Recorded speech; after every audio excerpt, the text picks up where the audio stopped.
Nick Saban did what? Nick Saban?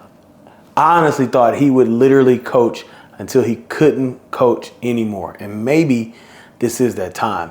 But wow, what a news bomb for today. First of all, we got Pete Carroll, who's a legendary coach, stepping down from the Seahawks. And then you got the greatest of all time, Nick Saban. And if anybody wants to debate you on that, if you're still debating with them, I question you and not them.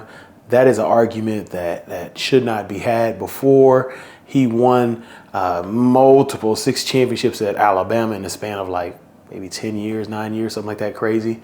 My GOAT was Eddie Robinson because of what he could do at Grambling State and just what he did in segregation and with resources, things like that. But over time, what Nick Saban has done with coaches leaving, new players, the portal, NIL, I mean, he coaches against guys that know his program in and out, and he still wins. He is the GOAT. And, I'll read some stats here before I get to the thing that impressed me the most about Coach Saban. Hey, thank you so much for checking out this YouTube channel. My name is Ed Jones. This is the Two Sticks channel. Ed Jones II, Two Sticks, get it. And I just talk about a lot of stuff. I worked in sports, as you can see, for many universities, and you can see right here. I talk about a lot of stuff, but this was news I had to talk about. And let's jump into it. So Nick Saban retired. I remember my homeboy texted me. I was like, what? I even told my wife. She was like, what? Like, it's so crazy that some people thought this wasn't going to happen. I honestly thought they were going to have to get him out. Like, he'd be so old that someone in his family would have to tell him, hey, you got to stop coaching. But he decided to retire. And here are some stats. This is crazy. One thing, a lot of people, I talk to people about fan bases, they get used to success and forget where things have been. But Alabama wasn't great before he got there. But let's talk about this. He spent 17 years at Alabama. If I'm wrong on any of these stats, please let me know in the show notes. He spent 17 years at Alabama. He had 66 5-star recruits, 10 number 1 classes, 10, 43 first-round picks. That's almost 2 per year. 122 draft picks overall. He's a 6-time national champion at Alabama. He won one at LSU, so overall he's 7-time, but he won 6 national championships at Alabama. 9-time SEC champion. And his record over 17 years, his record was 206-29, with most of those losses coming in the first couple of years of him being there. That is incredible. Like the GOAT, hands down. And he's the GOAT. He's the GOAT. Now, this is something I thought was pretty interesting. Joe Pompliano had a podcast episode about this. Please go check out Joe Pomp's show. I listen to a lot. If you like sports business and sports news, it's pretty cool.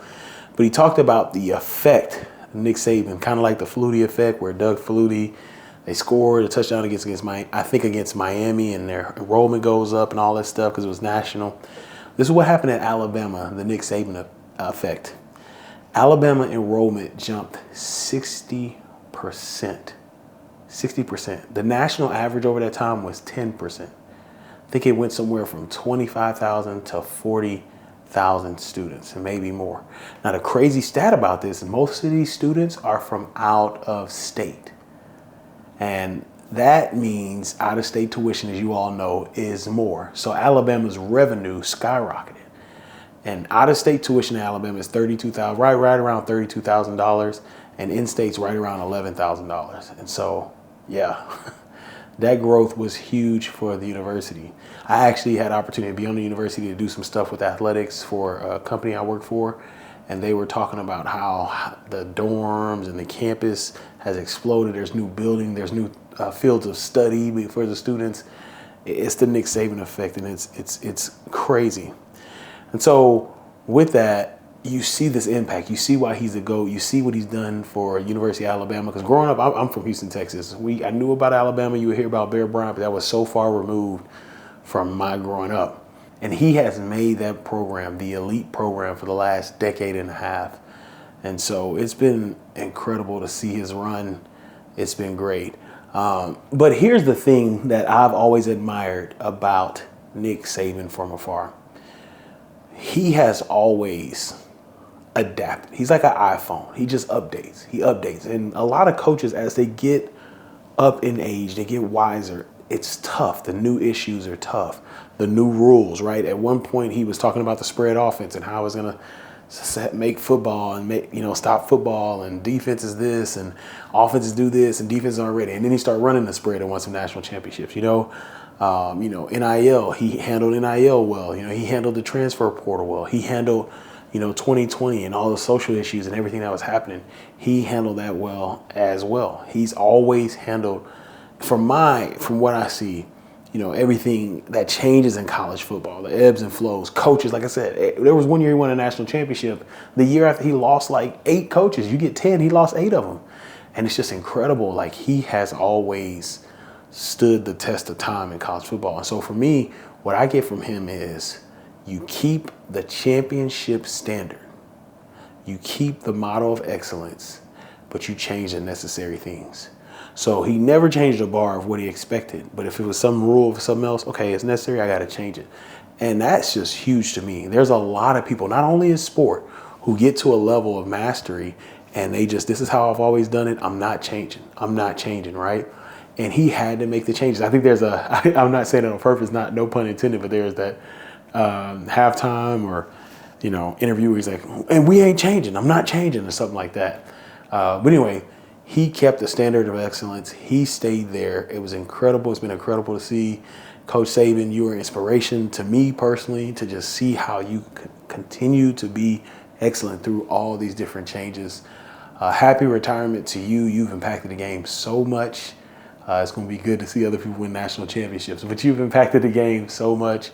You're an ambassador of the sport. And another thing I always loved about Coach Saban, I wouldn't even talk about this, I just came to my mind, is whenever his players got in trouble, he wasn't quick to do what the media wanted to do. And I respect that, because I worked in player development where I helped develop young men off the field. And so many times the media, something happens and it gets to the media and they want to throw him off the team, kick him off the team, take his scholarship. I always respected that. He handled it. Let's get to the bottom of it, and we will handle it, and then we will go from there. Doesn't mean that he kept everybody. It doesn't mean that people weren't disciplined. I just always respected him because he was never pressured into making a rash decision based off stuff that he didn't have all the full details. So appreciate you for that as well, Coach. But hey, it's been a fun ride to see that excellence. You have been a model of excellence for college football. You are the GOAT. I hope you enjoy retirement. Hey, and in the show notes, you all, who do y'all think they're going to replace him with? I'm interested to see. But those are huge shoes to fill. Like and subscribe if you like this video. I didn't go to University of Alabama, but since Coach is retiring, I got to do it. Roll Tide.